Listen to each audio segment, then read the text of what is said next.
Hola, soc Valeria Ibáñez i junt amb Lorena Sallavera anem a presentar-vos Ferida, que és la nostra proposta per a la quinta edició de Miradors d'Horta. Ferida és un acte de protesta contra els atacs que en pro dels beneficis econòmics d'una minoria està patint la nostra horta i amb ella la nostra salut, la nostra identitat i la nostra supervivència.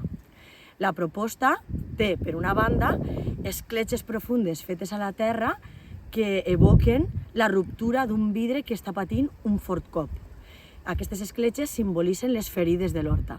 D'altra banda, tota la terra extreta de les ferides, de les escletxes, i amuntonada representen les accions individuals, col·lectives i institucionals que diferents agents vinculats en l'horta, és a dir, que estan treballant a primera línia, han identificat com a necessàries no només per curar aquestes ferides, sinó també per garantir la dignitat d'aquest espai vital.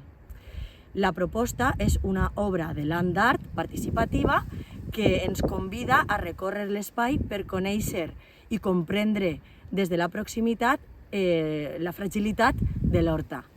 També és un crit a la protecció del nostre tresor agrícola i cultural més proper.